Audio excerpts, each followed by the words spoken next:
It is 1 o'clock. Welcome back. This is Three Man Front Live at Social Taco. Pat, Molly, Conrad, and Landrum here until 2 o'clock. Come on by and see us.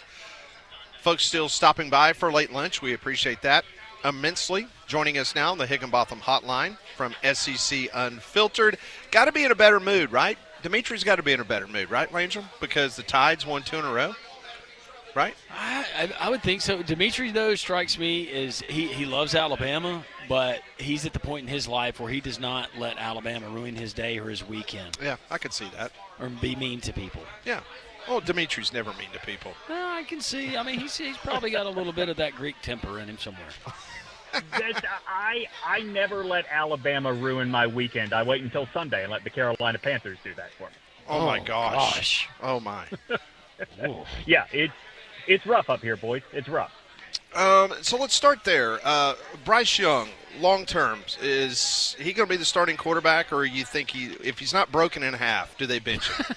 Yeah, I mean, they can't bench him again and go back to him, right? Like they made a whole production of this last year. It seemed to work. I don't know. Like I genuinely don't know if you can bench him again and expect the team to rally behind him. I thought as that game went on, he played great, but I think we talked about this last week, right? You cannot be a slow starter in the NFL and expect to have prolonged success. So I think it's not just Bryce, like his receivers, his offensive line as well. Like they all have to come out ready to play on Sunday. They're 0-2. Are you on board with the Chiefs missing the playoffs? I think it is very realistic, but no, I am not on board with them actually missing. Like that's a like rewind the clock a bit when we would say like I will believe someone other than the Braves in the NL East win the NL East when it actually happens. Like I'm kind of at that point with the Chiefs in the playoffs right now. Well, it's been a long time since we talked about the Braves like that. Thanks for bringing that up. All right, so how confident are you now that after Alabama beat Sisters of the Poor 2 weeks ago and then a very slow Wisconsin team last weekend, that they're going to be successful between the hedges? I've jumped from 10 to 12% on this one coming up in Georgia. I mean, look, I think I have the same question that every other Alabama fan does: is can they keep that consistency on the road? I was just talking to Conrad before we went on air. I kind of wish they got to roll right into that game this weekend, coming off of Ty Simpson's sort of hot streak that he's on right now, and the way Georgia looks against Tennessee. I mean, I think it can be done, but I also see how this one gets away from us real fast. The Georgia fan base, because that was never, I'm guessing our age group, that was never a huge rivalry. It was a matchup you rarely got to see between Alabama and the Dogs. But now with all of this recent history, you as a diehard Alabama fan, where are you with the Georgia fan base? Oh, with the fan base? Oh, they are cartoon characters come to life. I do not despise them the way some people do, but I think they are bordering very close to the Texas A&M cult territory with the constant barking at one another. I've never heard that about Georgia fans. And I've been covering this league for a long time. Now, LSU fans, completely different conversation. But, man, Georgia fans, cartoon-like. Wow. Listen, LSU fans are about that life. It is the only place I have ever been as a visiting fan and watch the home fans throw literal human poop at an opposing tailgate. Like, you do not want problems with LSU fans. I feel like the worst a Georgia fan would do to you is add more strokes to your golf score. You witnessed LSU fan got so mad. Like you were when you go to the zoo and you see the gorilla. Yeah. So we're walking past this Alabama tailgate party. We did not know this person, so we were not at this tailgate party. And oh man, I don't know how graphic I can get here, but the LSU fans came prepared for this moment as it was bagged and flinged at people. Oh, okay. All right. They were ready. They came out ready for the evening. I mean, that's still sick, but it's a new level of sick. But it would have been even more sick if it was like impromptu type deal. You see what I'm saying? I don't know that I agree with that. You think it was the premeditated is worse? I mean, think about the preparation process. The only thing that would be worse if the fan was completely sober. I cannot speak to whether he was or not. It is Louisiana, so we can all draw our own conclusions. All right, so as we bounce around the Southeastern Conference, what stock are you buying right now? Which stock are you staying away from? I think I am hesitant on the Georgia stock for like major success this season. I think if I'm buying anybody's stock, and I'm doing this purely speculative because I don't think anyone in the SEC has jumped out as a clear national championship favorite, but color me intrigued by Texas A&M. Like I don't know that I'm bought all the way in because there were a couple of times at the end of that game that even watching on TV, you could see Marcel Reed's eyes become the size of saucers as guys were bearing down on him. But I like Mike Elko a lot. I think they have the talent there. It's just a matter of seeing them complete the deal, finish the deal, which is not something we could say happens often today. What do they do in Gainesville? What is going on with Billy Napier and the Gators? DJ Lagway, 5 interceptions. Was this Florida team a team that you had eyed as being one of those college football playoff maybe conversation pieces? And who is the perfect fit for that program and that particular fan base? First of all, 100%. I thought that team was going to be in the conversation for that 11th or 12th playoff spot because I thought there was no way with DJ Lagway's talent that he wasn't going to take the next step and they were going to be a whole lot better. I think the guy that kind of fits exactly what it is that Florida fans want to see in terms of winning with high-scoring offense is Alex Golish at USF. I do kind of wonder, though, and this is what the bubble bath was about last week, at the very top of the University of Florida, there is such chaos. And I don't know if I'm a Florida fan, particularly if I'm a booster, that I trust Scott Strickland to take a third swing at this. So who is there that is allowed to fire Billy and hire someone new? I just don't know what the answer to that question is. Well, I talked to someone that was very close that knows Florida politics in regards to the University of Florida. And, that presidential situation down at the University of Florida, it has been an absolute mess of the last year or so. And that's why Strickland basically got an extension through 2030. I've been told that there's no way, shape, or form that Strickland will be allowed to hire the next coach. Just like when you look at what happened at Virginia Tech, what happened at UCLA, Virginia Tech's athletic director is not even on the committee to hire the next coach at Virginia Tech. And I think you're going to have that same type of situation if they get rid of Sunbelt Billy here in the next week or two. I think that it's going to be some kind of bogus committee, and Strickland won't be anywhere near it. Yeah, I would agree with that. And I would also add, since we were talking about Virginia Tech, can we stop with the nonsense of Shane Beamer going back to fix his dad's old program? There's no way that is happening. Okay.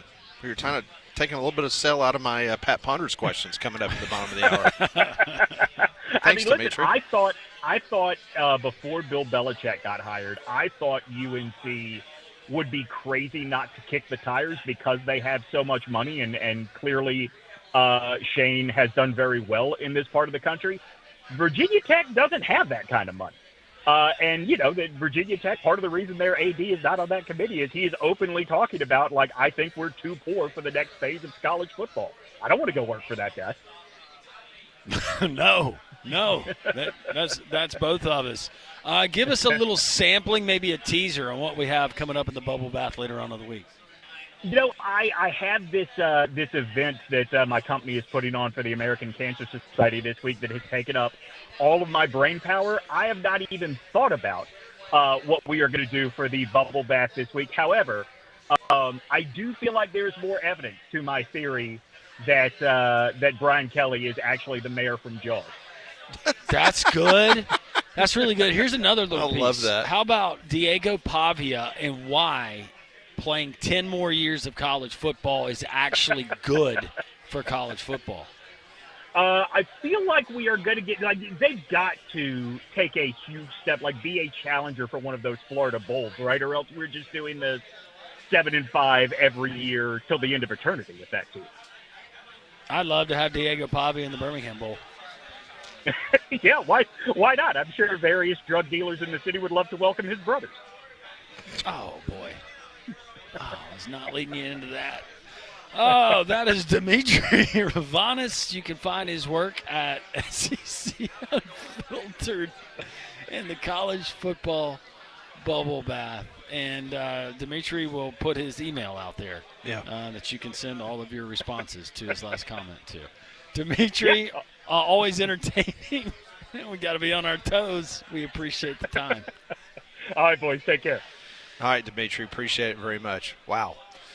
He's joined us on the Higginbotham hotline. All of our guests join us on the hotline. You deserve solutions that are built for you. Higginbotham is your one-source solution for insurance, financial, and HR services. We continue live here from Social Taco in Homewood on Jocks.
.114, three-man front. Social Taco here in Homewood. Another great crowd. We got new faces. We got some repeat offenders.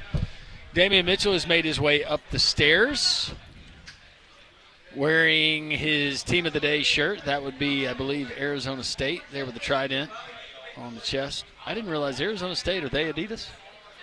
They are. Okay. Also, how can you be an Ole Miss fan and wear the shirt of a team that your rival just beat 2 weeks ago? Just saying. He doesn't care. It was clean. It was clean when he woke up this morning, when you guys woke up this morning, before the sun came up. Or at least you, right? How about our friends at Mandu? They're across the parking lot there in downtown Homewood. Mandu is electrical muscle stimulation fitness Right now, you go into Mandu, and what you're going to get 10% off the life of your membership. That's right. For Jocks listeners, take advantage of this deal right now. 10% off the life of your membership there at Mandu. Mandu, it's a 15-minute workout. Because of the technology that sends electric pulses to various parts of your body, that 15-minute workout is the equivalent to 6 hours in a gym. You get results. I've gotten results. Damian Mitchell, speaking of him, he's gotten results. So many Jocks listeners have. Mandu, try it for yourself. First workout, absolutely free. Try it to see if you like it. MANDUU.com. Tell Paul and the gang that Landrum from Jocks sent you. So one of the side stories that we've been kind of following this afternoon, this is not a joke, but apparently Diego Pavia's attorneys, they're in court today, not about Diego specifically, but they represent. Or his brothers. Yes. Yeah, according to Demetri. But anywho, they have brought this up in open court that Diego Pavia could be looking at an additional year of eligibility, looking for an injunction that would bring him back in 2026. Here's my question. If he does come back, how many other schools would be willing to pay him more than what Vanderbilt's currently paying him? Well, it's not the $4 million he said he was offered. How much do you think he's getting? You think he's getting $2 million?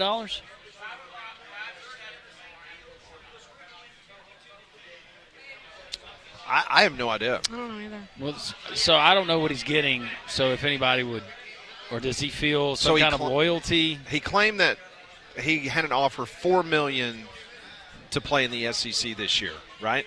Yeah. Mm-hmm. Who would be the likely candidate that was going to pay him $4 million? Duke. No, in the SEC.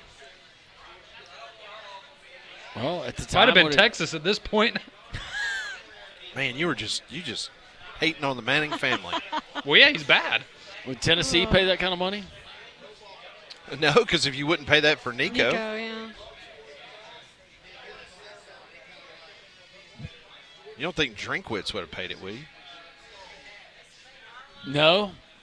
I don't know. Unless it was with Texas A&M. With Reed coming back? I can't. That's why I'm just trying to think of who needed a quarterback and who has those kind of purse strings. I don't know. We know Auburn was not going to pay that. No. I don't see it with Mississippi State. Ole Miss.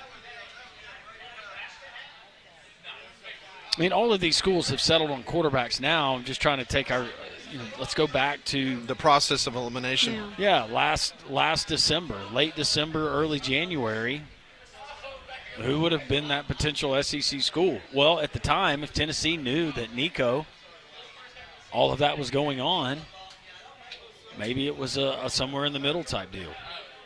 But I naturally just assume that these guys inflate the numbers whenever they're asked about it publicly.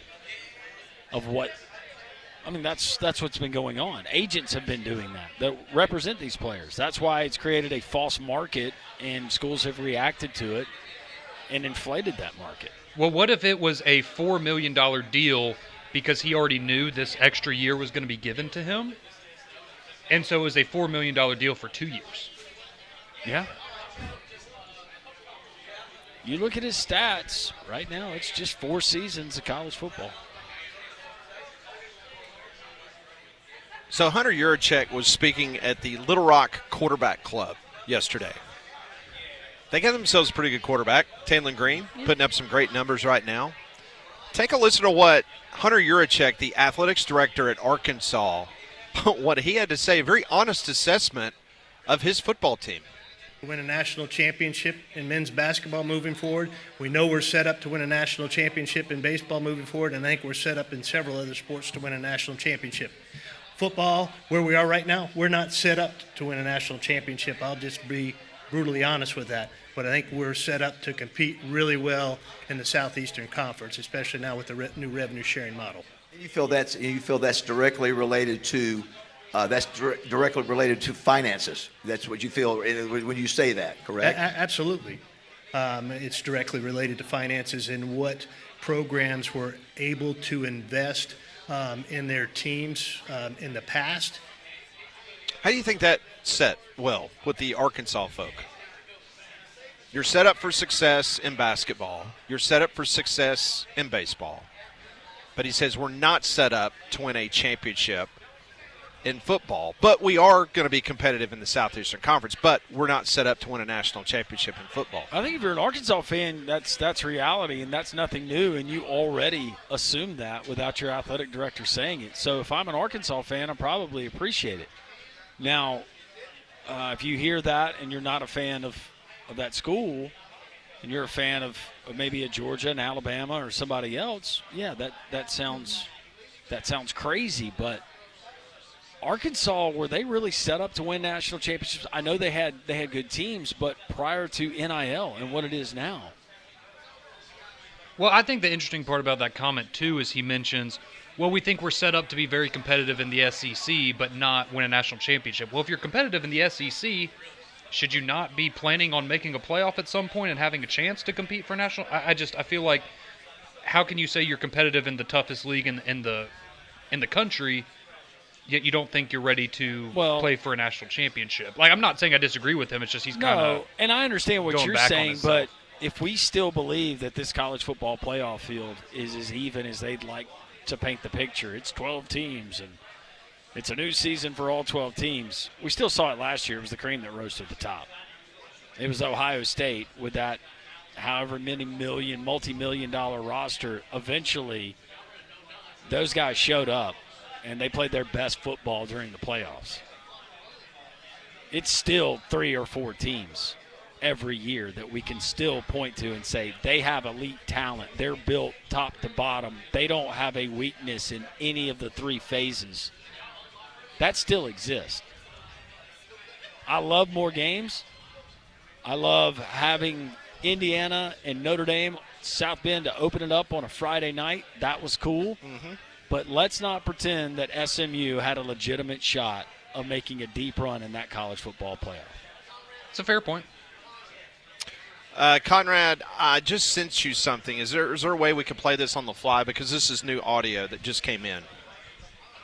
Yeah, hang on one second. Okay, just let me know when it's ready.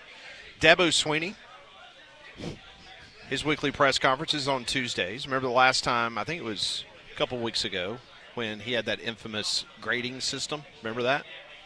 Between him and LSU? He's a tough professor. Yeah, he is. So I understand that what we're about to hear is not him grading the Tigers, but I believe he has a message to the Clemson fans out there. Maybe the Tyler from Spartanburg fan base. Oh, boy. Let's take a listen to what Dabo Swinney had to say moments ago there in Clemson, South Carolina. If they want me gone, if they tired of winning, they can send me on their way, because that's all we've done is win. So if they tired of winning, we've won this league 8 out of the last 10 years. Is that not good? I'm just asking, is that good? I don't know if that's good or not. To win your league 8 out of 10 years, to go to the playoffs 7 out of 10 years, to be in 4 national championships, win it twice. Yeah, we're a little down right now. Take your shots, but I got a long memory, in case y'all don't know. We'll be all right. We'll bounce back. This is a program built to last, always has been, always will be. And I would just say if you give up on us if you don't believe in us because we've lost 2 games down to the last straight and you didn't believe in us anyway, so it don't matter. You wasn't all in anyway. If you're all in, you burn the ships, man. There ain't no exit strategy. Like, you're freaking all in. And hey, listen, I mean, if Clemson's tired of winning, they send me on my way, but I'm gonna go somewhere else and coach. I ain't going to the beach. Hell, I'm 55. I got a long way to go. Y'all gonna have to deal with me for a while. I got a long way to go. I'm just getting going. I'm just now good enough to be a head coach. Never disappoints. All I heard was, if there's an opening in Tuscaloosa, I'll walk. Well, some places you can coach at the beach. That's a great point. Golly, 55, and what is his net worth? It's got to be close to $100 million. Well, I'd be coaching from the beach.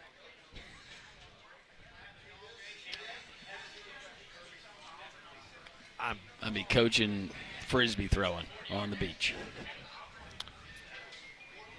I just don't know how that plays.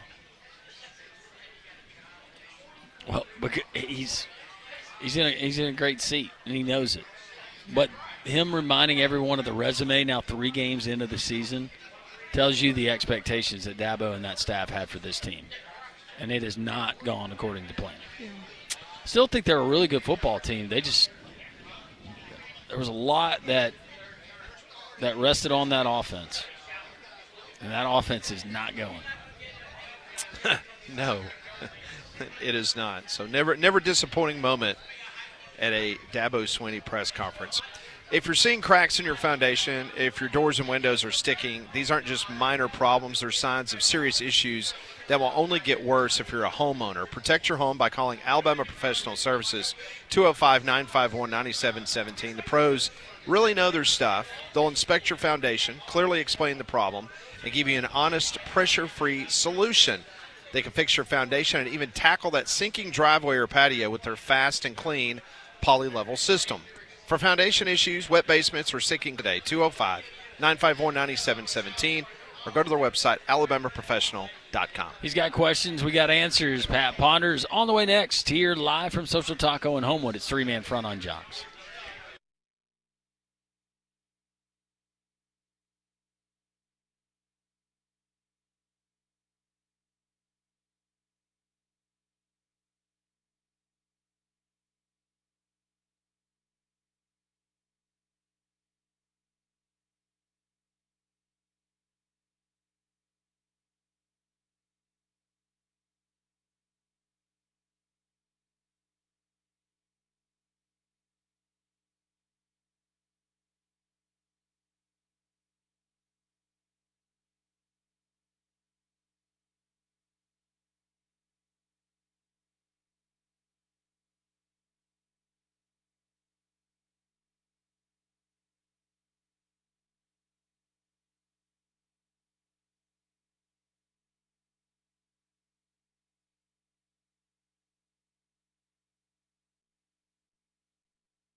It is 1:29. Welcome back. This is Three-Man Front on Jocks. Appreciate everybody tuning us in on this Tuesday, stopping by and seeing us here at Social Taco. Well, let me tell you about Big Whiskeys as well, because they are the place to go catch all the college football and NFL action this season. They have great food of all varieties with a full menu with apps, salads, burgers, and steaks. They also have unique cocktails and a great bar with over 120 whiskeys on tap.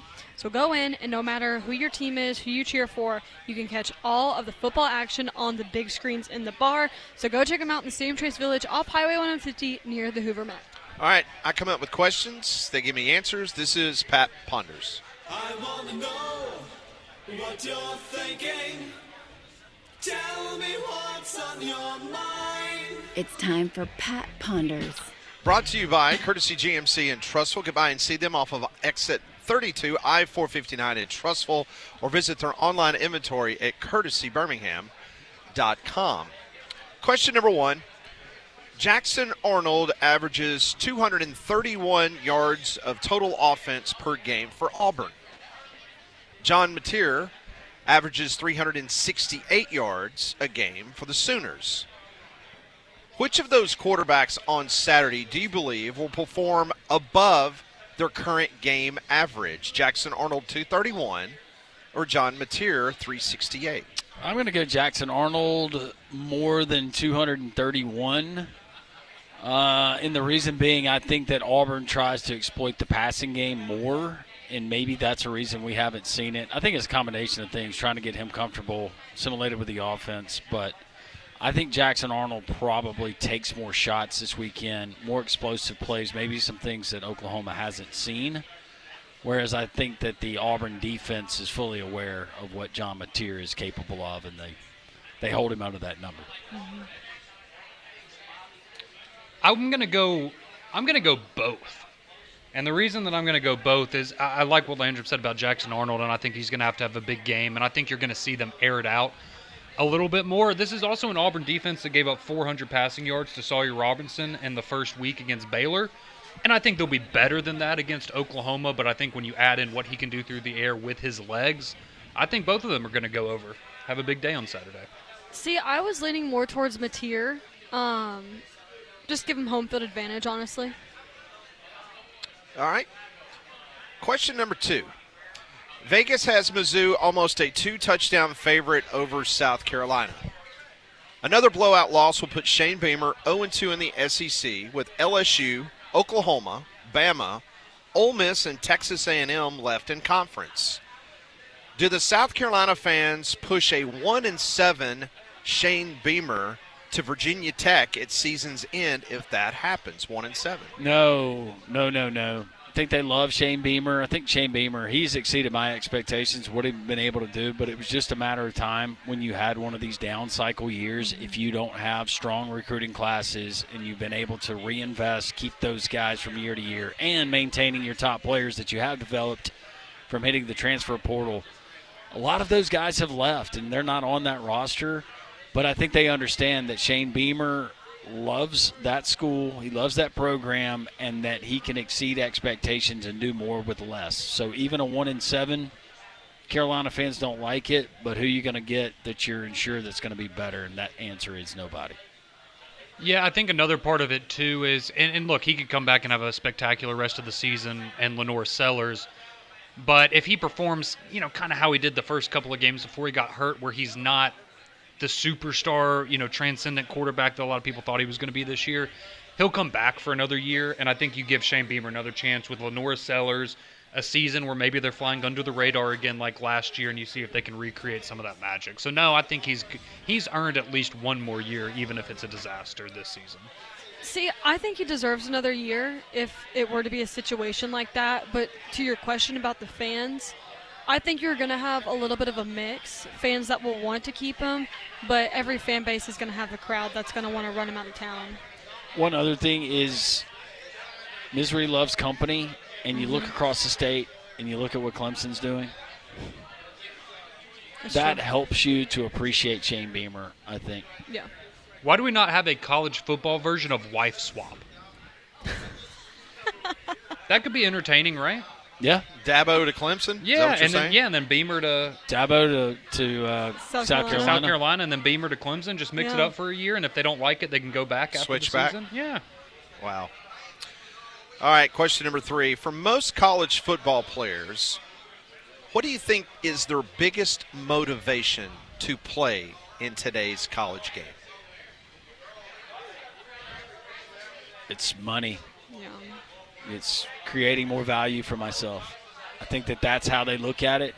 And to be honest, for most of them, that's how you have to look at it. It's capture the moment, get the most that you can while you can, loyalty to schools. I'm not saying that guys don't still have loyalty to coaching staffs and schools. There are those guys that do. But it's money, Pat. That's where it is. I don't blame them. If I was 18, well, whatever, however old they are now. 26. Yeah, 18 to 26 years old, I would be the exact same way. And I hate that some of the loyalty has gone away, but this is the market that we've created. This is the market that some shouted for, and this is what we have to live with, and this is a byproduct of it. So money is the ultimate motivator for most of these guys on Saturday. I mean, as much. Sorry, Connor, go ahead. Oh, sorry. No, I was just going to say it's money, like Landrum said, but for a few, I guess you could look at it from different perspectives, right? Whether you want to go out there and perform at a high level so that you can make more money through NIL, you want to go perform at a high level so you can play at the next level. All these different things, you want to go and build your own brand, right? That's all money. It's just a matter of, do they want to play professionally later on, or do they just want to hopefully make enough money in college to where that can kind of bankroll them to start off early on in their adult life? So, yeah, it's money. That was kind of my train of thought. As much as I didn't want to say it, it's money. But whether they're doing it, kind of like Conrad said, for an NIL, for a value perspective, or, playing in the NFL. But I do think that out there are still some athletes that do it for the team. Do it for the love of the game. Do it for the love of the game, yes. Well, and a lot of those guys are not getting much money. Exactly. It's for the love of the game. Put their body on the line every single week. Yep. All right, next question. Word out of New Orleans is that the city is close to signing a new lease deal with the Saints for another 30 years in the Crescent City. Reportedly, there's a relocation penalty attached to the deal. If the owner of the franchise looks to move the Saints, they must pay the city $250 million. So it got me thinking, what current NFL city, in your opinion, is not deserving of their current team?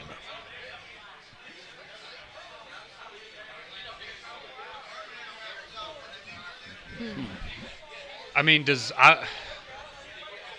first one that came to my mind is Los Angeles, and it's more so the fact that they have two teams because they have so much going on in LA, and we've talked about this a lot here recently.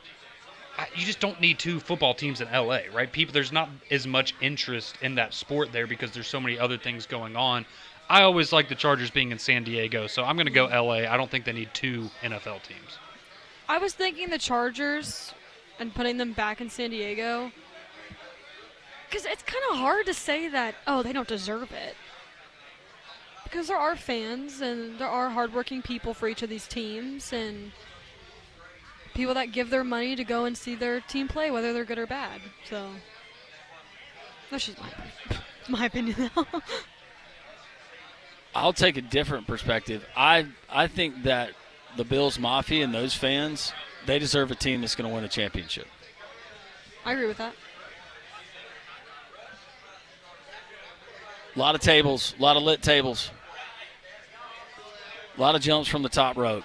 You didn't specify, so I know we could go either way. But from that aspect, my other would be Cincinnati. Pretty good one. I was thinking Jacksonville and Carolina. I was thinking Cincinnati from just the standpoint of we've heard from players how poorly that organization takes care of their guys. Yeah. And Joe Burrow, he's getting money now. He's out with a turf toe. But I mean, it's just a matter of time. Jacksonville will probably be.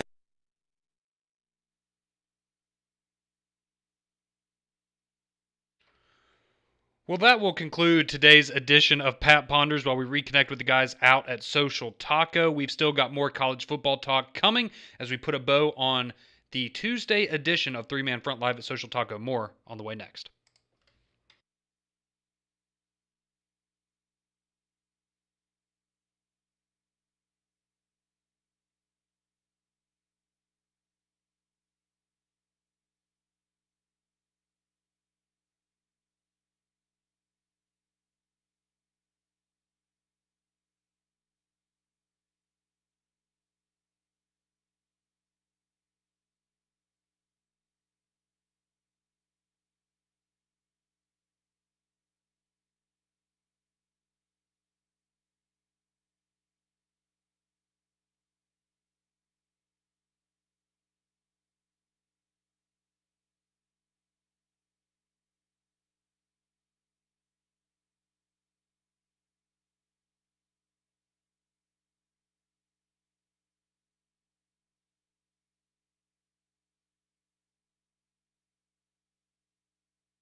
It is 1:43. Welcome back in. We had a little bit of power surge as we were wrapping up Pat Ponders. Always brought to you by Courtesy GMC and Trustful. Well, the Alabama heat and humidity can be brutal, but don't let it affect your home and family. Keep them comfortable with an affordable Trane cooling system. They've been recognized as America's most trusted brand for 11 consecutive years, and they're the official cooling partner here at Jock. So go and find a comfort specialist near you at Trane.com. We're always blessed to have some great listeners that join us here on Tuesdays, and one of our favorite, she's the first lady of this group, and we're talking about BeBe. She joins us now on Three-Man Front, and BeBe is always great. She provides questions at times. She'll send me some notes in regards to some things that she ponders, and we use that on our program. But BeBe, I wanted to give you a couple minutes because you felt moved last week. It was an emotional week for a lot of people in this country, and you wrote something about this group on Tuesdays, and I wanted to give you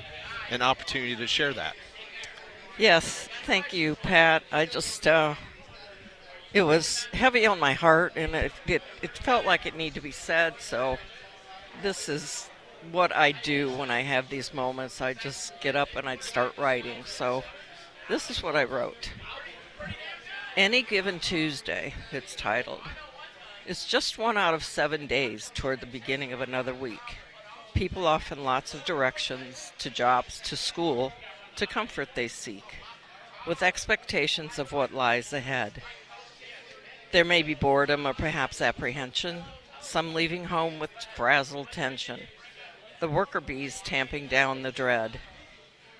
But on any given Tuesday, some veer off the same old road, making a choice to ditch the routine in hopes of lightening the load, the promise of friendship drawing them in. They come from all walks of life with backgrounds diverse and different and diverse. They are old and young, big and small, wearing smiles and full of mirth.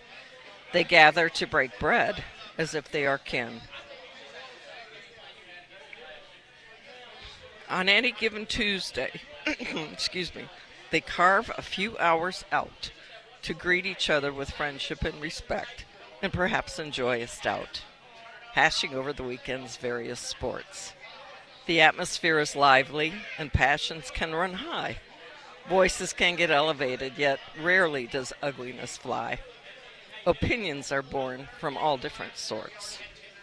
This band of miscreants shows acceptance and respect. They laugh and smile, even though egos are not always checked.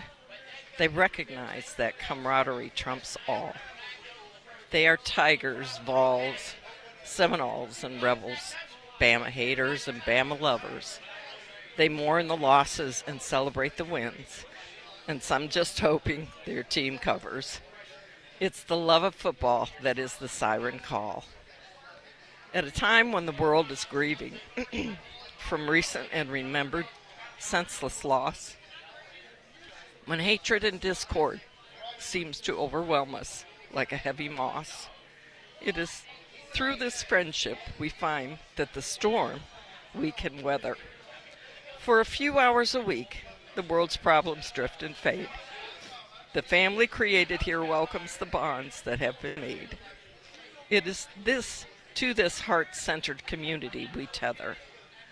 For it is on any given Tuesday, when politics, religion, and ethnicity don't matter, we put aside our differences with rising boisterous chatter, and we hear the laughter swell. It is these moments when humanity sows its best parts, when we are accepting and generous and there is love in our hearts. On any given Tuesday, we know that all is well.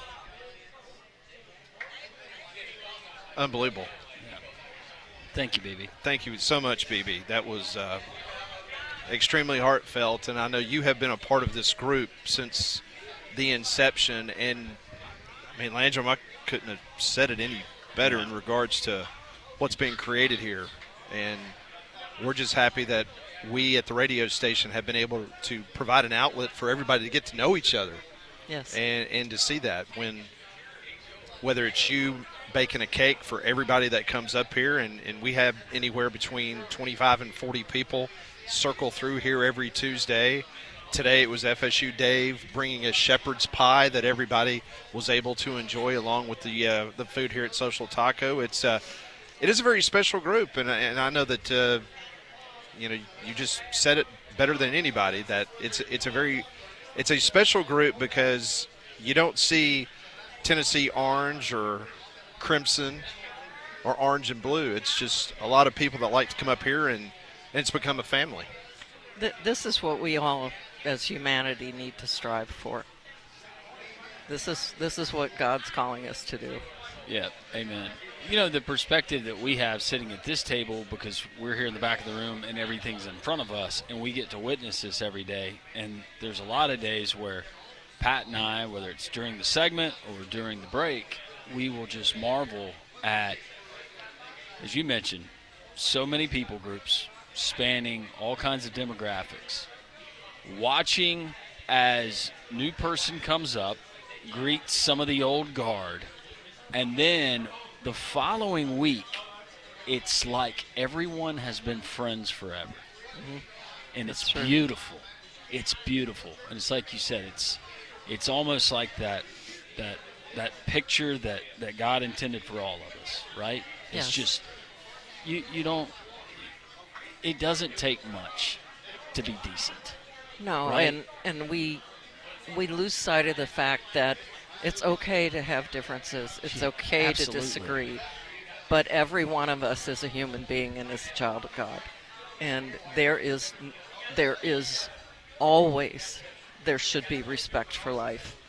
And if it doesn't come heart-centered, if it doesn't come from your heart, then you're not trying hard enough. You need to make that your first and foremost giving out and acceptance. And it doesn't mean you have to be lifelong buds forever. You can still have differences and not necessarily want to be around a certain person, but let's try to be better. Let's just try to be better. I echo everything you just said, and like Landrum mentioned, just being able to watch every single week and seeing new people on a constant basis. Today we've had, 4 or 5 new folks At least that have come up here. And what I love about it is they come in and they sit right down in the middle, and everybody is like we've known them forever. Absolutely. And like Landrum said, it's kind of like being a proud papa, being able to look out and see everybody. And of course, the first and foremost, everybody gets to make fun of Don Don, which is number one on our priority list every week. Yeah, we could be doing a live show from a place that doesn't serve food, that sells copiers, and that would be worth the visit every single week, just to witness people beating up on Don Don. No, but it is really special, and obviously, getting to know you and so many of the other listeners on a personal basis. I mean, that warms our heart to be able to get out and talk to just great salt of the earth people. People that without you, this radio station and especially this show would not exist. So we just can't thank you enough each and every week. Well, we love you all, and we love to be here. Well, we And appreciate this has grown so much bigger than we ever imagined, right? Yeah, when me and Landrum would pop in here on a Tuesday night and do a show for 2 hours, and then being able to have what we have now every Tuesday for lunch. And it's the number one thing. Molly and I did an event a couple of weeks ago, and we had multiple people from around the state that came up to us that lives about 2 hours outside of Birmingham and saying, hey, we're going to come up because it sounds like you guys have so much fun on Tuesdays. Yes. And I'm like, it's awesome that it can translate through the airwaves because people can hear these side conversations. Yes. We're sitting here trying to do a radio show for 4 hours, but people can hear the ambiance and the laughter and everything going on in the background, and that says a lot to the listener. So thank you again. Thanks, BB. Thank you. Thank you very much. Did BB. you try any of that shepherd's pie, by the way? I don't like it's so lamb. good. I'm sorry. Oh, it's so good. It's so good. You can't taste the lamb. The way that red wine, the notes of it. See, it's got alcohol in it too. It's beautiful. Can't It do burns it. off. It burns. That's your excuse. Well, I've already decided, and I've made it known that when my birthday rolls around in March, I'm making my own cake. and it's going to be a carrot cake. Sorry. It's Okay. my favorite. Okay. Well, maybe you'll make us a chocolate cake for your birthday. You'll have something. Oh, my God. I'm sure there will be something in between now and March. Okay. I'm sure Well, I just that'll want be to make enough. sure you didn't forget about a chocolate cake for us. No, how could I? I mean, once again, Molly wasn't here last week. I right? know. She didn't get it fresh. That's right. I know. Well, our friends at Prize Picks want to remind you, BB, and so many others, it's the best place to win cash while watching sports. Join millions of users. Sign up today. Download the Prize Picks app. You use code WJOX. Get $50 in lineups after you play that first $5 lineup. That's code WJOX to get $50 in lineups after you play your first $5 lineup. We are going Major League Baseball since we don't have football coming up tonight. Part of a doubleheader. The Braves leading the first part of that doubleheader right now, bottom of the seventh, 5-2. Later on today, Ozzie Albies, 1.5. More than 1.5 hits, runs, RBIs combined. I will say he goes more than that. Also, Drake Baldwin, catcher for the Braves, 1.5. The same, any combination of those. I'll go more if I hit on both of those player projections. I win. You can be a winner too. Once again, download the Prize Picks app. Prize Picks, it is good to be right. I want to thank everybody that joined us today on the program. You can go back and listen to all the interviews in their entirety on the Jocks 94.5 app, on the podcasts. We started things off with Bill Bender from the college football worldscape, so to speak, from the Sporting News. We had Nick Kelly from AL.com. Great conversation with Coach Jack Crow. If you missed that, 45 minutes of talking old ball and Arkansas coming into the SEC back in 1992. Demetri Ravanos joined the program. Tyler McComas, BB. Man, been a jam-packed show. What do we do tomorrow to top it? Oh, we'll try to do something. Brian Edwards. Yep. Chris Stewart. Trey might give Wallace. you my can't-miss lock of the year. Ooh. All of that and more. Thanks for joining us today. Come and visit our friends at Social Taco. From all of us, from BB, FSU Dave, Don, and all of you, thanks for joining us. God is great. Have a wonderful rest of your Tuesday.